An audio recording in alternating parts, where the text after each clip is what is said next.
American culture is everywhere, and it's amazing to see just how far it seeps into the fabrics of different cultures. Monster movies are a great example of that. King Kong was created in 1933, and it was so popular in Japan that they made their own version in 1954 with Gojira. Today, we have Troll, a Norwegian take on the popular monster movie genre. It comes complete with all the Americanisms and tons of references to American media. As a Canadian, it's oddly comforting to know that across the planet, we're connected by the Hollywood films we all watched as kids. Hello and welcome to my channel. Here I review new movies and television shows, and try to release a new review every day from Monday to Friday. Today I'm going over the film Troll. The film is directed and written by Roar Uthog, and co-written by Espen Auken. It stars Ine Marie Wilman, Kim Falk, and Mads Sogard Peterson. Troll is a giant monster movie. A supernatural creature awakens and wreaks havoc on human society, humans act like mindless robots while trying to stop it, and a team of eccentric weirdos saves the day by being smarter, kinder, and braver than everyone else. It's very cliche, and there are a lot of Hollywood moments in here that you'll remember from other films that did it better.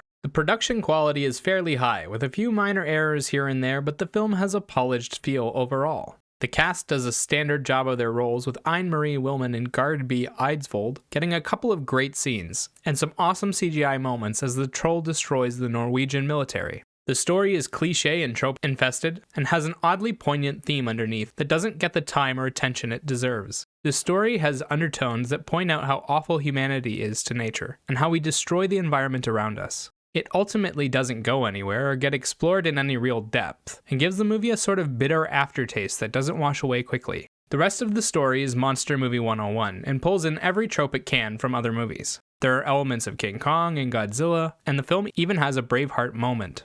There's very little originality in the story and the dialogue, and most of the film requires you to turn your brain right off in order to follow along with it. If you ask questions, you'll quickly find yourself pulled from the movie and back into reality. The troll is the primary selling point of the film, and to his credit, the scenes where the military attacks him and he's forced to defend himself are quite satisfying to watch. He thrashes around, grabbing vehicles and killing soldiers left, right, and center. That's what they get for shooting rockets at him. The visuals are made up of CGI, and are fairly standard for this type of film. The troll looks cool and kind of scary, but not very realistic. Like King Kong and Godzilla, it suffers from clearly being CGI, and needing a lot of it to make it work. It's well done, but it's definitely an acquired taste. The camera work and the rest of the visuals are generic as well. A lot of basic shots without a lot of movement or complexity. They're well done and serve their purpose, but they don't stand out as memorable. None of the human characters in the story are exceptional, and the dialogue is again filled with tropes and comes off as extremely cheesy. The cast does what they can with what they're given, but most of them are limited by their one-dimensional characters that serve a single purpose such as comic relief or a convenient plot tool.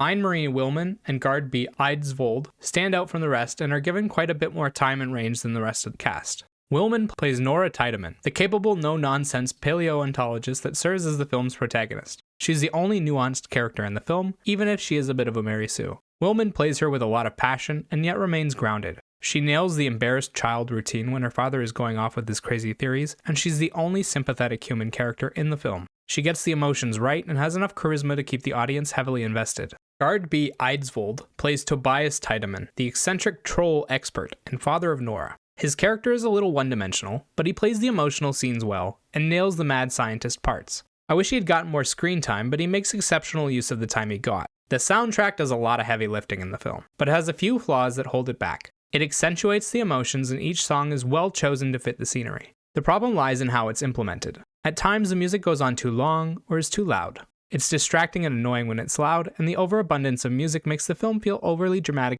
For all of my criticisms, Troll does exactly what it's supposed to do, and is obviously well done. It's severely limited by the genre it's in, and the creators don't attempt to step outside of that box. But if what you want to see is a giant CGI creature smashing things and causing chaos, then this movie will more than satisfy your wants. 7 out of 10.